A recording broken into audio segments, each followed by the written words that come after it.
Perasaan saya first saya dapat tempat yang pertama tu saya rasa bangga lah sebab kita mewakili daripada Malaysia dan buat sejarah dapat tempat yang pertama di Navara dalam CV Repsol sebab ni race yang agak susah bagi saya sebab selalunya yang menang semuanya daripada Spain sebab dia terlalu banyak rider yang banyak laju. So bila di track baru tu di Navara saya cuba try ambilkan peluang yang saya ada ni dan saya cuba try buat yang terbaik pada waktu sesi latihan. Dan bila sesi latihan tu saya dah start confident sampai weekend race tu lah. Time race tu saya start terus masuk corner yang pertama saya dapat tempat yang kelima sebab agak kurang baik sikit permulaan tu. Lap yang awal sampai pertengahan. Dan bila saya dah tahu pertengahan lap tu saya lebih laju daripada dia, yang Ramos tu dan Manila Arena dan saya cuba meminta diorang tempat yang sama di turn yang kelima. So saya jarakkan kedudukan saya dan saya dapat tempat yang pertama di race yang pertama dan round kelima. So saya agak bangga lah kerana saya dapat buat yang terbaik untuk tim saya dan fans saya. Tahun lepas saya dapat tempat yang ke-6 overall semua. Yang terbaik dalam race saya cuma dapat tempat yang ke-4. Tapi tahun ni saya dapat buat yang lebih terbaik daripada tahun lepas. Daripada dulu saya idamkan saya nak tempat yang pertama dalam kategori Moto2 ni. So saya dah dapat. Cuma saya nak tingkatkan lagi skill saya. First race tu saya buat kesilapan yang agak kecewa bagi saya sendiri sebab pada 3 hari tu saya leading tempat yang pertama, kurang pengalaman lah untuk kawal diri saya. So tu yang lap yang ketiga saya dah leading begitu jauh tapi saya tak ada rezeki, tu yang saya jatuh di corner yang pertama. Mungkin saya tak pernah rasa saya dapat tempat yang pertama, so saya agak nervous dan bila nervous tu yang banyak macam push saya nak kena pergi depan. Saya agak frust lah sebab kalau saya tak jatuh round pertama, saya mungkin fight untuk tahun ni untuk overall championship punya point. Sebab saya dapat tempat yang ketiga di Albacete dan tempat yang kedua di Albacete kat round yang keempat, and then round kelima tu saya dapat tempat yang pertama lah dengan di Navara. Kesilapan pada round pertama tu lah yang di Catalunya tu saya miss 25 point. So kalau kita imagine kalau kita tambah 25 point tu mungkin saya boleh fight untuk overall nombor 1 lah.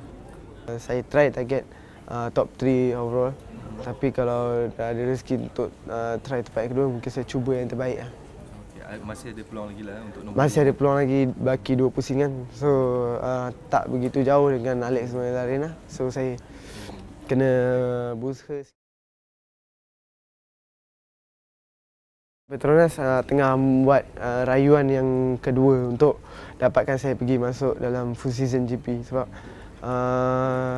dalam Moto2 ni agak susah sebab dia ada 34 rider dan semua tim dah ada isi slot rider semua kan. So kita tunggu rayuan yang kedua dan macam mungkin ada tim lain kosong ke. Saya lebih suka saya bawa mekanik saya yang lama dan tim saya yang lama untuk pergi ke pentas yang lebih saingan lah seperti MotoGP, di Moto2 sebab saya ingin race di Moto2 World Championship sebab bagi tahun ni tahun yang kedua di Spanish Championship. So saya ingin race seperti teruskan race di World Championship lah. dengan tim yang sama. Dengan tim yang sama. Saya start dengan tim Petronas daripada umur saya 12 tahun.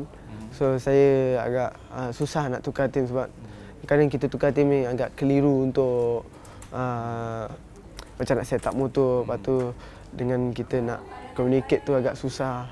So bila saya dah serasi dengan mekanik lama saya lebih senang lah untuk buat apa-apa yang kita perlu semua. Tahun ni saya cuba try buat yang sama seperti tahun lepas. Tapi tahun ni agak susah bagi saya sikit sebab banyak rider yang laju daripada tahun lepas. Dan saya harap saya baikikan kedudukan saya daripada tahun lepas di petak nombor 27. Mungkin saya target tahun ni dalam top 15. Tahun lepas saya dapat tempat yang keempat. Itu bagi saya sejarah dalam hidup saya sebab saya first time race dengan diorang dalam hujan dan saya dapat tempat yang keempat dan saya dapat leading sekejap dalam grup tu, and then saya pergi ke belakang balik sebab mengalami masalah tayar belakang bila hujan dah turun lagi lebat. Dan saya tak dapat kontrol bike tu, and then saya cuma maintainkan tempat yang keempat lah. So itu 13 poin yang tahun lepas pun bagi saya amat berharga lah. Sebab itu banyak pengajaran bagi saya.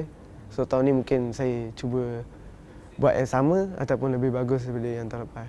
Saya harap semua peminat yang dalam motosikal ni akan boleh datang ke Sepang untuk menyokong rider kita semua seperti Zulfahmi dan Azlan Shah dan saya dan 2 rider lagi baru untuk wildcard di Sepang.